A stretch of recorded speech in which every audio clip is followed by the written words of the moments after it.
亲爱的朋友们，欢迎来到微光夜读。午后的阳光透过百货商场的玻璃幕墙斜射进来，在大理石地面上投下斑驳的光影。徐雪琴站在化妆品专柜前，手里紧握着那张皱巴巴的50元优惠券，指尖因为用力而微微发白。他的目光小心翼翼地扫过货架上那些标着特价红签的商品，每一个价格标签都像是在无声地提醒着什么。哎呀，又是那个买特价的大妈！柜台后传来一声轻蔑的嗤笑，每次都是挑最便宜的，还要用优惠券，真是丢人。那一刻，徐雪琴感到周围的空气仿佛凝固了。所有的声音都消失了，只剩下心脏在胸腔里剧烈跳动的声音。他缓缓转过身，看见那个年轻的店员正和同事交头接耳，眼中满含着不加掩饰的轻蔑。徐雪琴的嘴角微微上扬，露出一个意味深长的笑容。她在心里默默地说：很好，游戏开始了，接下来开始我们本期故事。记得点击订阅并开启小铃铛。3个月前的徐雪琴，还是那个在菜市场为了几毛钱讨价还价的普通中年妇女。清晨6点，她准时从那间只有40平米的老旧公寓里走出来，踏着晨曦中的露水，赶往城市另一端的清洁公司。手里拎着的保温饭盒里装的是前一晚剩下的白粥和咸菜，这已经是他能承受的最奢侈的早餐了。徐姐，又这么早啊？同事胡淑英从楼道里走出来，看见徐雪琴手里的饭盒，眼中闪过一丝同情。要不要我给你带个包子？不用了，我这样挺好的。徐雪琴摇摇头，脸上挤出一个略显僵硬的笑容。他不愿意承认，其实他很想吃那个热腾腾的包子，想象着咬下去时肉汁在口腔里爆开的满足感。但是钱包里那几张皱巴巴的纸币已经精确地分配给了这个月的每一天，容不得半点挥霍。公交车上，徐雪琴靠在窗边，看着外面那些高楼大厦在眼前掠过。那些闪闪发光的玻璃幕墙后面，是他永远触不到的世界。他知道，在那些写字楼里，有人一顿午餐的花费就抵得上他1周的生活费。但他并不怨恨，只是偶尔会想，如果有一天，他也能随心所欲地花钱，那会是什么感觉？到了公司，徐雪琴换上工作服，开始了一天的清洁工作。他的动作熟练而迅速，每一个角落都打扫得一尘不染。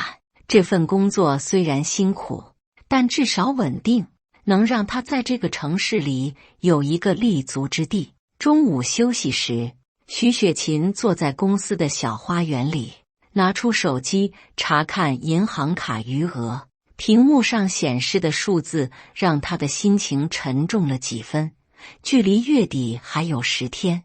而卡里的钱只够维持基本生活。就在这时，手机突然响了起来，显示的是一个陌生号码。喂，请问是徐雪琴女士吗？电话那头传来一个男人的声音，听起来很正式。是的，我是。请问您是？徐雪琴有些疑惑。我是华信律师事务所的律师陈志刚。有一件关于遗产继承的事情需要和您面谈。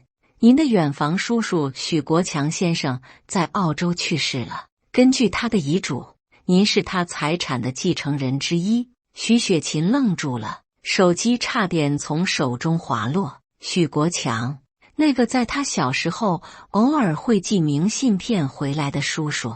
他记得母亲说过，这个叔叔年轻时出国打拼，后来就再也没有回来过。您确定没有搞错吗？我和我叔叔已经很多年没有联系了。没有错，请您明天下午2点到我们律师事务所来一趟。地址我稍后会发短信给您，记得带上身份证和户口本。挂断电话后，徐雪琴坐在花园的长椅上，脑子里一片空白。这个突如其来的消息，就像是平静湖面上投下的一颗石子，激起了层层涟漪。下午的工作时间过得格外缓慢，徐雪琴的思绪完全无法集中。她一遍遍地回想着那个电话，怀疑这是否是一个骗局。但是律师提供的信息如此详细，连他叔叔的全名都知道，这让他不得不相信这可能是真的。晚上回到家，徐雪琴翻出了那个尘封已久的相册，在泛黄的照片中找到了许国强的身影。那是一张全家福，拍摄于他10岁那年的春节。照片中的许国强看起来意气风发，眼中闪烁着对未来的憧憬。谁能想到，这个当年满怀理想出国闯荡的年轻人，会在几十年后改变他的命运呢？第二天下午，徐雪琴穿上了她最好的那套衣服，一件洗得有些发白的蓝色衬衫和一条黑色长裤，站在华信律师事务所的大楼前。这栋38层的写字楼在阳光下闪闪发光，来来往往的都是穿着精致的白领。徐雪琴深吸一口气，整理了一下衣服，走进了大厅。电梯里，她和几个穿着名牌套装的女人站在一起，感受到了明显的差距。那些女人身上散发着淡淡的香水味，手提包都是她在商场里只敢远远看一眼的奢侈品牌。23楼到了，电梯门打开，徐雪琴走了出去。华信律师事务所的前台装修的富丽堂皇，前台小姐看到徐雪琴的穿着，眼中闪过一丝疑惑，但还是礼貌地询问：“请问您找哪位？”“我找陈志刚律师，我是徐雪琴，请稍等，我帮您联系一下。”前台小姐拿起电话：“陈律师，徐雪琴女士到了。”“好的，我马上带她过去。”陈志刚律师是一个40多岁的中年男人，戴着金丝边眼镜，看起来很有威严。他的办公室宽敞明亮，墙上挂着各种证书和奖状。“徐女士，请坐。”陈志刚指了指对面的真皮沙发。“关于您叔叔的遗产，情况是这样的。”接下来的半个小时里，徐雪琴听到了他这辈子都不敢想象的数字。许国强在澳洲经营的矿业公司价值数千万澳币，按照遗嘱，他将继承其中的30%。您的叔叔在遗嘱中特别提到，希望这笔钱能够帮助家乡的亲人过上更好的生活。陈志刚推了推眼镜，不过遗产的处理需要一些时间，大概需要2到3个月才能完成所有手续。徐雪琴坐在沙发上，感觉整个世界都变得不真实了。这就像是一场梦，一场她从来不敢做的梦。那么，在此期间，我们会先支付给您一笔生活费，大概是50万人民币。陈志刚从抽屉里拿出一叠文件，请您在这里签字确认。徐雪琴的手有些颤抖，她从来没有一次性见过这么多钱。50万，这个数字对她来说简直是天文数字。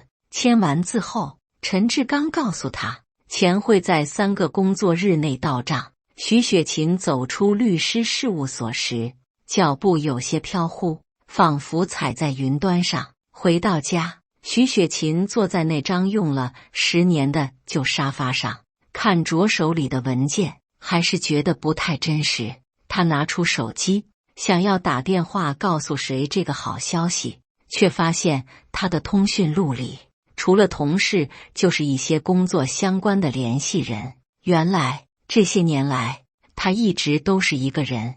3天后，当她看到银行卡余额上多出的那串数字时，眼泪不由自主地流了下来。这不仅仅是钱，这是他人生的一个转折点，是命运给他的一次重新开始的机会。但是徐雪琴并没有立即改变自己的生活方式，她依然每天准时上班，依然穿着那些朴素的衣服，依然在菜市场买最便宜的蔬菜。她需要时间来消化这个巨大的变化，也需要时间来思考如何使用这笔钱。然而，她并不知道，真正的考验还在后面等着她。1个月后的周末，徐雪琴决定去市中心的百货商场买一些生活用品。她穿着一件普通的灰色毛衣和黑色长裤，背着一个用了很多年的黑色挎包，看起来和平时没有什么区别。她刻意保持着低调，因为她还没有完全适应自己有钱人的新身份。百货商场里人来人往，各种奢侈品牌的专柜闪闪发光。徐雪琴走过那些她以前只敢远远观望的店铺，心情复杂。现在她有能力买下这些东西了，但多年养成的节俭习惯让她觉得这样做很不值得。在化妆品专柜区，她停下了脚步。作为一个女人，她也想让自己变得更美一些，只是以前的经济条件不允许。现在她终于有机会给自己买一些好的护肤品了。欢迎光临，请问需要什么帮助吗？一个年轻的女店员走过来，脸上挂着职业性的笑容。徐雪琴仔细观察着这个叫韩小妍的店员，她大概25、26岁，画着精致的妆容，穿着品牌的制服，看起来很专业。我想看看护肤品，适合我这个年纪用的。徐雪琴轻声说道。韩小妍上下打量了徐雪琴一眼，眼中的热情明显减少了几分。她看到了徐雪琴朴素的穿着，看到了她那个略显破旧的挎包，心里已经给这个顾客贴上了购买力有限的标签。这边有一些基础护肤品，价格比较实惠。韩小妍指向货架的一个角落，那里摆放着一些打折的商品。徐雪琴跟着他走过去，看到那些商品上都贴着红色的特价标签。他并不介意买特价商品，但是韩小妍的态度让他感到不太舒服。这个面霜怎么样？徐雪琴指着一瓶标价380元的面霜问道。这个啊，是我们的基础款，效果还可以吧？韩小妍的语气有些敷衍。不过您看，这里还有优惠券，买满300可以减50，很划算的。他从柜台下面拿出一张优惠券递给徐雪琴，动作略显不耐烦。徐雪琴接过优惠券，心里有些不是滋味。他知道店员是在为他着想，但是这种被人认为买不起的感觉让他很不舒服。更让他意想不到的是，真正的羞辱还在后面。就在他准备付款的时候，韩小妍转身对另一个同事说道：哎呀，又是那个买特价的大妈，每次都是挑最便宜的，还要用优惠券，真是丢人。这句话虽然声音不大，但徐雪琴听得清清楚楚。她感到脸上一阵发热，周围的顾客似乎都在看着她，眼中带着同样的轻蔑。那一刻，徐雪琴感到了前所未有的屈辱。她缓缓转过身，看着韩小妍那张年轻的脸，心中涌起一股难以名状的情绪。这不仅仅是愤怒，更多的是一种被深深伤害的感觉。请问，你刚才说什么？徐雪琴的声音很轻，但每个字都清晰可辨。韩小妍显然没想到徐雪琴会直接质问，脸上闪过一丝慌张，但很快就恢复了傲慢的表情。我没说什么啊，您是不是听错了？他故作无辜地说道。徐雪琴深深地看了他一眼，没有再说什么，默默地付了钱，拿着购买的商品离开了柜台。走出商场的时候，徐雪琴的脑海里一直回想着韩小妍的那句话：“买特价的大妈真是丢人。”这些词语像针一样刺痛着她的心。回到家后，徐雪琴坐在沙发上，久久不能平静。她想起了自己这些年来受过的种种白眼和冷遇，想起了那些因为穿着朴素而被人轻视的经历。以前她只能默默忍受，因为她确实没有钱，确实只能买最便宜的东西。但现在不同了，现在她有钱了，有足够的钱去改变这一切。她决定要给那个叫韩小妍的店员一个永生难忘的教训。第二天，徐雪琴没有去上班，而是来到了一家私人侦探事务所。这是她在网上找到的，据说专门帮人收集各种信息。你好，请问需要什么服务？接待她的是一个30多岁的男人，叫刘俊豪。我想了解一个人的详细情况，包括他的工作时间、生活习惯等等。徐雪琴开门见山地说道。刘俊豪有些意外，像徐雪琴这样的中年妇女，一般不会需要这种服务。但是作为专业人士，他并没有多问。请问你要调查的是什么人？一个百货商场的化妆品销售员，叫韩小妍。徐雪琴拿出手机，显示了一些他暗中拍摄的照片。刘俊豪接过手机看了看，点点头。这个不难，大概需要1周时间，费用是5000元。可以，但我还有其他要求。徐雪琴的眼中闪过一丝冷光。我需要知道他们商场的进货渠道、库存情况，还有他们的销售目标和提成制度。刘俊豪愣了一下，这些要求已经超出了一般的个人调查范围，这个可能需要更多的时间和费用。钱不是问题。徐雪琴从包里拿出一叠现金放在桌上。我只要求效率和保密。看到那厚厚的一叠钞票，刘俊豪的态度立刻变得更加恭敬。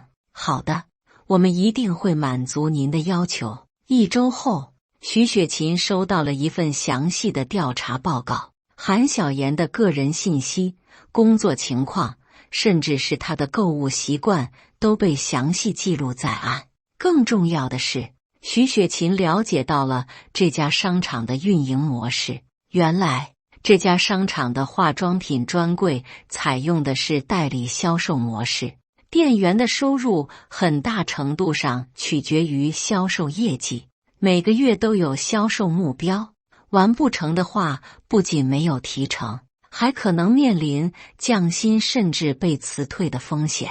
而且，商场的库存管理相对混乱，经常会出现某些热销商品断货的情况。如果有人大量购买某种商品，很容易就能让货架空掉。看到这些信息，徐雪琴的嘴角露出了一个意味深长的笑容。她拿出手机，开始联系一些特殊的服务。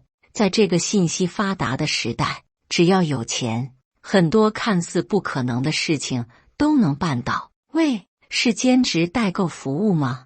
我有一个特殊的要求。你好，我需要雇佣一些人帮我购买商品，我想咨询一下大宗采购的事宜。一个接一个的电话打出去，徐雪琴的计划逐渐成型。她要让韩小妍明白，轻视别人是要付出代价的，而这个代价将会比韩小妍想象的要大得多。3天后，徐雪琴的复仇计划正式启动。他雇佣了20个不同年龄、不同职业的人，让他们在不同的时间段去那家百货商场购买化妆品。每个人都有详细的购买清单，主要针对韩小妍负责的那个品牌。他们会买走货架上的大部分商品，让韩小妍看起来业绩很好，但实际上却让其他真正的顾客买不到想要的东西。徐雪琴要让韩小妍体验一下什么叫做成也萧何，败也萧何。第一天的行动效果显著。上午10点，一个穿着职业套装的年轻女人走进了韩小妍的柜台。你好，我想买一些护肤品，有什么推荐的吗？韩小妍看到这个顾客的穿着打扮，立刻展现出了最热情的服务态度。当然有，我们这里有最新款的精华液，效果特别好。接下来的半个小时里，这个女顾客买走了价值5000多元的商品，让韩小妍兴奋不已。这可是她1个星期的销售目标啊！但是她不知道，这只是开始。中午时分，又来了一个中年男人，说是要给妻子买护肤品。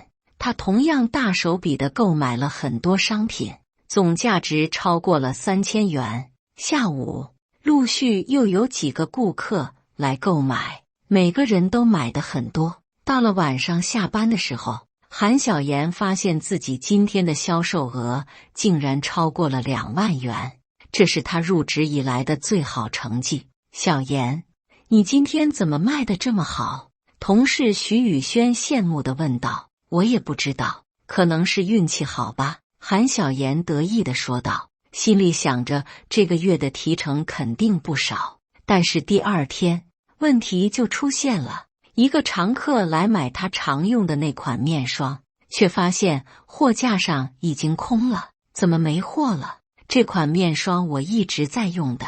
韩小妍有些尴尬，不好意思，昨天卖完了，新货还没到。那什么时候能到货？这个我需要问一下经理。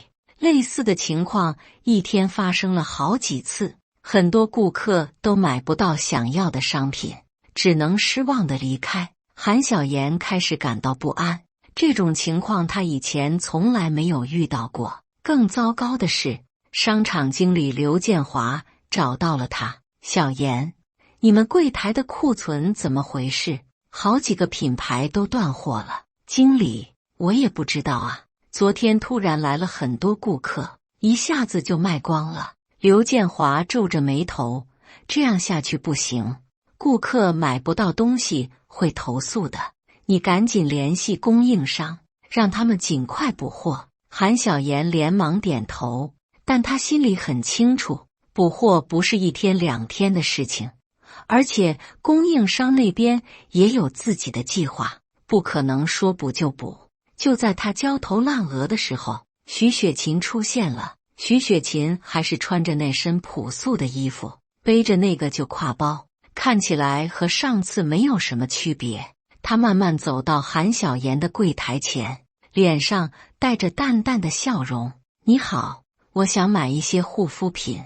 韩小妍看到徐雪琴，心情更加烦躁了。现在货架上空空如也，她哪有什么好东西可以卖给这个买特价的大妈？不好意思，我们现在很多商品都没货了。她的语气有些不耐烦。没关系，我看看有什么就买什么。徐雪琴的语气很平静，但眼中闪过一丝机不可察的冷意。她慢慢地在货架前走着，仔细观察着每一个空置的位置。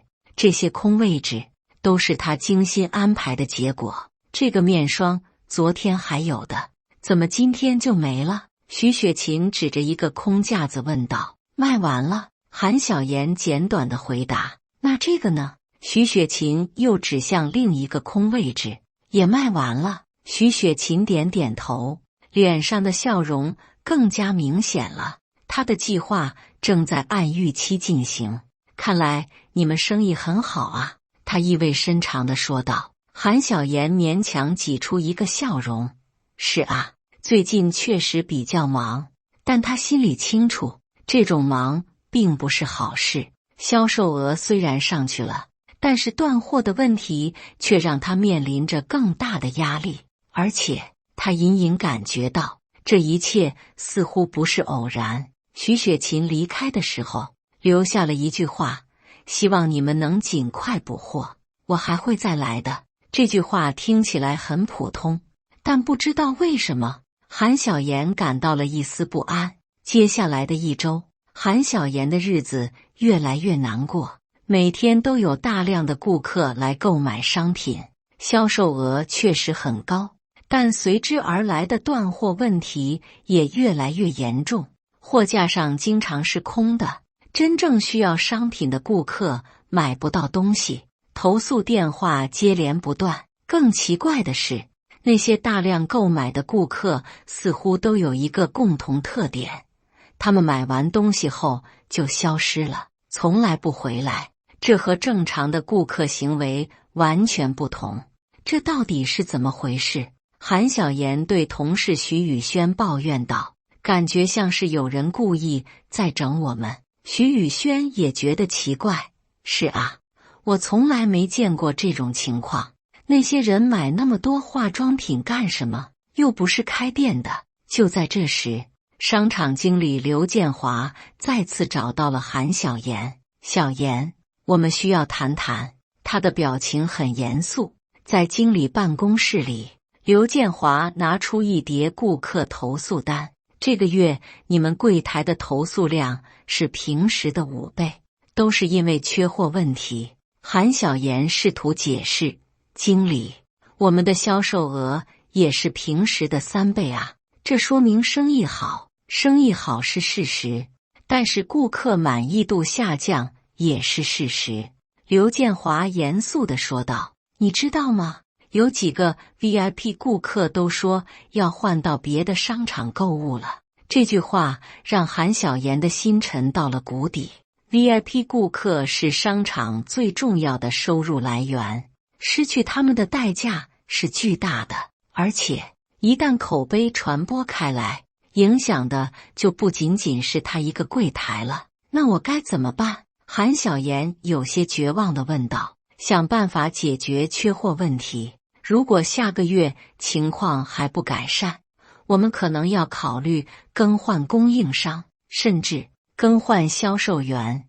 刘建华的话虽然说得委婉，但威胁的意味很明显。韩小妍知道，如果他被辞退，以他的学历和经验，很难再找到这么好的工作。走出经理办公室，韩小妍感到前所未有的压力，她开始怀疑，这一切真的只是巧合吗？就在这时，徐雪琴又出现了。这次，徐雪琴的穿着有了一些变化，虽然还是朴素，但衣服明显是新的，而且质地看起来也比以前好一些。她的头发也重新做过，整个人看起来精神了不少。你好，我又来了。徐雪琴的语气很平静，但韩小妍从她的眼中看到了一种说不出的东西。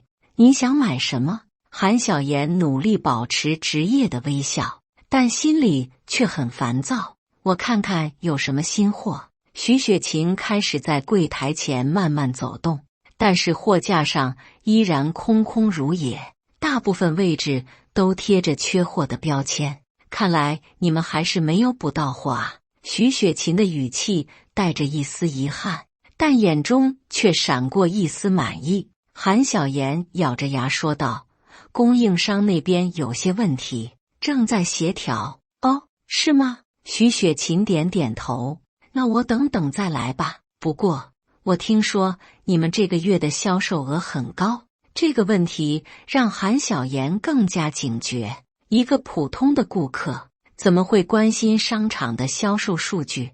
您怎么知道的？哦，我听别人说的。徐雪琴轻描淡写地说道，看来你们确实很受欢迎呢。说完这句话，徐雪琴转身就走，留下韩小妍一个人站在那里，心中的疑虑越来越重。那天晚上，韩小妍躺在床上辗转反侧，脑海里一直回想着徐雪琴的话和表情。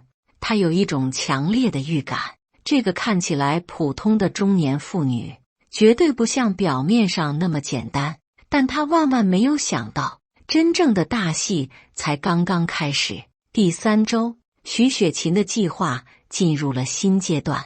她不再满足于简单的清空货架，而是开始了更加精密的操作。他雇佣的那些人开始有选择性的购买，专门买那些利润最高、最受欢迎的商品，而把一些滞销品留在货架上。这样一来，韩小妍面临的就不仅仅是缺货问题了，而是结构性的销售困境。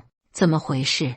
怎么剩下的都是这些卖不动的东西？韩小妍看着货架上剩余的商品，心情越来越沉重。那些剩下的商品要么是过季的，要么是不太受欢迎的款式，即使有顾客来，也很少有人愿意买。这意味着它的销售额开始下降，而且下降得很厉害。更糟糕的是，供应商那边也开始有意见了。韩小姐，你们的订货结构有问题啊！供应商代表何志远在电话里说道。热销商品总是很快卖完，但是一些新品却卖不动。这样下去，我们也很难安排生产计划。韩小妍有苦说不出，她也不知道为什么会出现这种情况。那些热销商品确实卖得很快，但买走他们的顾客就像人间蒸发了一样，从来不回来。就在他焦头烂额的时候，商场里发生了一件让他更加震惊的事情。那天下午，一个穿着昂贵套装的中年女人走进了商场，她的气质优雅，举止得体，一看就是有钱人。请问化妆品专柜在哪里？她问前台。在3楼，您坐电梯上去就能看到。这个女人来到3楼后，径直走向了韩小妍的柜台。韩小妍立刻热情地迎了上去。您好，请问需要什么类型的？我要你们最好的，价格不是问题。女人的语气很随意，仿佛钱对她来说只是数字。韩小妍眼睛一亮，这样的大客户是她最喜欢的。她开始介绍柜台上最昂贵的商品。这个精华液是我们的明星产品，一瓶1200元。好，我要5瓶。女人毫不犹豫地说道。这个面霜也很受欢迎，800元一瓶，也给我来5瓶。就这样，短短10分钟内，这个女人就买了价值2万多元的商品。韩小妍兴奋的脸都红了，这可是她这个月最大的一单。但是就在她准备结账的时候，女人突然停下了。等等，我想问一下，你们这里的服务态度怎么样？韩小妍有些疑惑。我们的服务一直很好啊，你有什么不满意的吗？我听说你们这里的销售员会嘲笑顾客，说什么买特价的大妈，是真的吗？这句话如同晴天霹雳，让韩小妍瞬间愣住了。她想起了1个月前那个穿着朴素的中年妇女，想起了自己当时说过的那些话。难道？我不知道您从哪里听到的，但我们绝对不会这样做。韩小妍努力保持镇定。是吗？女人的眼中闪过一丝冷意。那么，如果我穿的朴素一点来买东西，你们会怎么对待我？韩小妍感到喉咙发干。我们对所有顾客都一视同仁，希望如此。女人点点头。不过，我突然不想买了。听说这里的服务态度有问题，我还是去别的地方看看吧。说完，他转身就走，留下韩小妍一个人站在那里，脸色苍白如纸。2万多元的生意就这样飞了，而且韩小妍有一种强烈的预感，这件事还没有结束。果然，没过几天，商场经理刘建华又找到了他。小妍，我们收到了一些关于你服务态度的投诉。韩小妍的心沉到了谷底。什么投诉？有顾客说你嘲笑他们买便宜的东西，还说什么买特价的大妈，这是真的吗？面对经理的质问，韩小妍知道再也无法隐瞒了，她只能低着头承认，我确实说过类似的话，但那只是一时的气话。刘建华的脸色变得很难看。你知道这样的行为会给商场带来多大的负面影响吗？我们的声誉就是被你这样的员工毁掉的。韩小妍感到自己的职业生涯正在走向终点。就在韩小妍以为自己要被辞退的时候，事情出现了转机。商场的销售数据显示，尽管投诉很多，但化妆品专柜的整体销售额确实有了显著提升，这让管理层陷入了两难的境地。一方面是服务质量问题，另一方面是销售业绩的提升。我们先观察一段时间再说。刘建华最终决定给韩小妍一次机会，但是如果再有类似的投诉，你就必须离开。韩小妍如获大赦，连连保证不会再犯同样的错误。但是他的噩梦并没有结束，接下来的几天里，那种奇怪的购买模式依然在继续。每天都有人来大量购买商品，但货架总是很快就空了。正常的顾客根本买不到想要的东西。更让韩小妍感到恐惧的是，她开始注意到一个细节：那些大量购买的顾客在付款的时候都会不经意地提到一个名字——徐雪琴。这个面霜是徐雪琴推荐的。徐雪琴说这个牌子很好用，我是听徐雪琴说才来买的。起初，韩小妍以为这只是巧合，但是当这个名字出现的频率越来越高时，她开始意识到问题的严重性。徐雪琴，那个她1个月前嘲笑过的买特价的大妈，竟然能够影响这么多人的购买行为，这怎么可能？带着满心的疑惑，韩小妍开始暗中调查。她发现那些来购买的顾客虽然看起来不同，但他们的行为模式却惊人的相似。进店、快速选择、大量购买、付款离开，整个过程不超过半小时。这绝对不是正常的购买行为。终于，在一个周五的下午，韩小妍鼓起勇气问了其中一个顾客：“请问，您真的认识徐雪琴吗？”那个顾客愣了一下，然后有些紧张地说道：“认识啊，他是我朋友。那他现在在做什么工作？”“这个我不太清楚。”顾客明显有些心虚，匆匆付完钱就走了。这次对话让韩小妍更加确信，这一切都不是偶然。当天晚上，韩小妍在网上搜索了徐雪琴这个名字，但没有找到任何有用的信息。他又想起了那个穿着昂贵套装的女人，想起了他问的那些问题。一个可怕的想法开始在他的脑海中形成：徐雪琴在报复他。但是，一个普通的中年妇女，怎么可能有这样的能力和资源？她怎么可能雇佣这么多人来执行如此复杂的计划？韩小妍越想越害怕。他感觉自己陷入了一个看不见的网络中，而编织这张网的人就是那个他曾经轻视的徐雪琴。第二天，徐雪琴再次出现了，这次她的变化更加明显。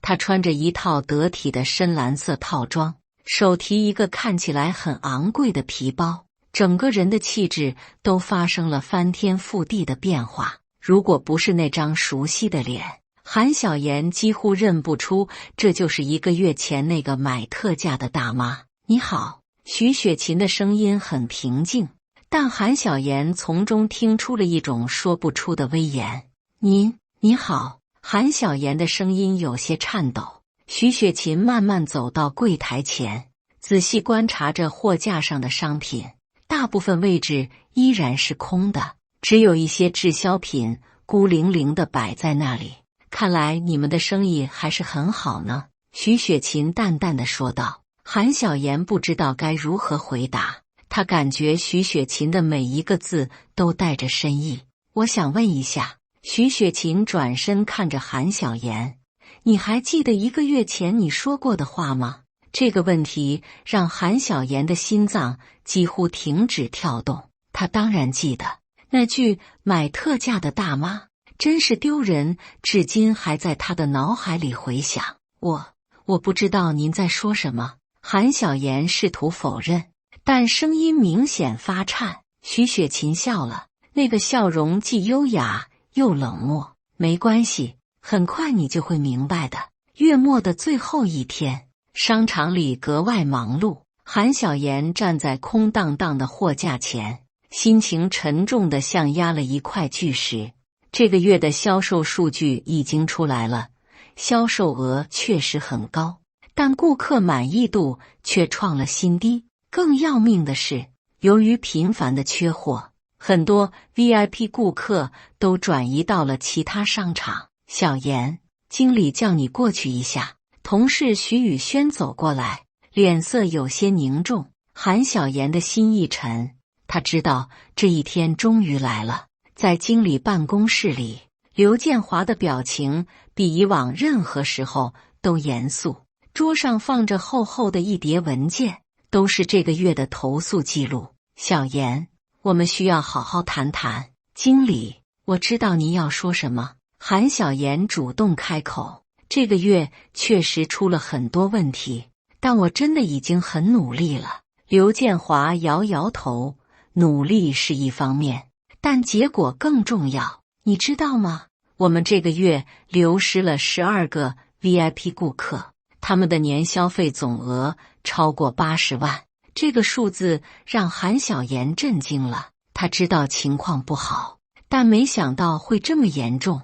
更重要的是，刘建华继续说道，我们收到了总部的通知，如果下个月情况还不改善，这个柜台可能要被取消。韩小妍感到天旋地转，她的工作，她的生活，一切都要崩塌了。就在这时，办公室的门被敲响了。进来，门开了，一个穿着精致套装的中年女人走了进来。韩小妍定睛一看，竟然是徐雪琴。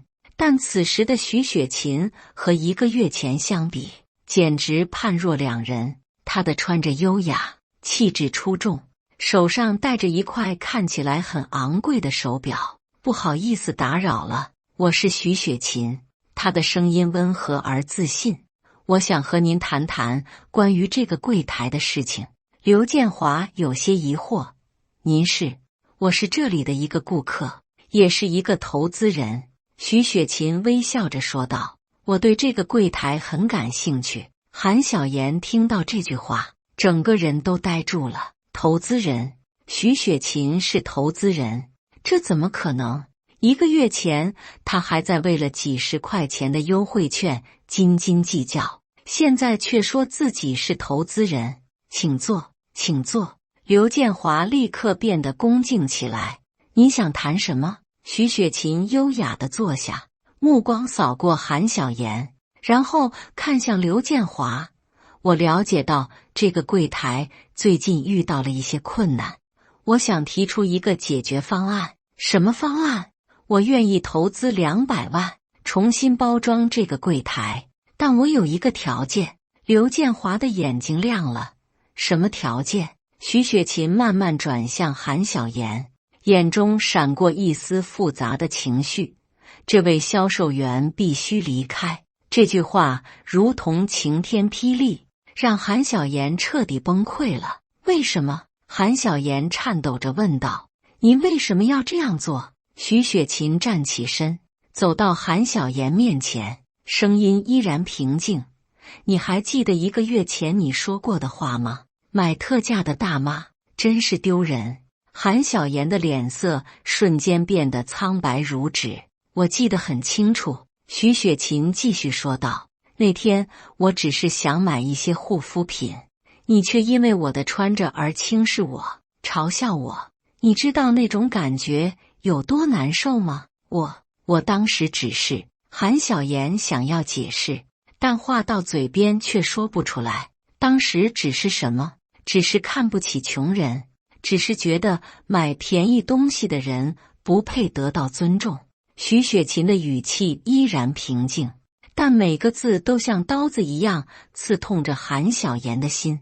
刘建华在旁边听得目瞪口呆，他终于明白了这个月发生的一切，所以这个月的那些奇怪现象都是我安排的。徐雪琴点点头，我想让他体验一下什么叫做成也萧何，败也萧何，销售额高了又怎样？如果没有真正的顾客满意度，一切都是虚假的繁荣。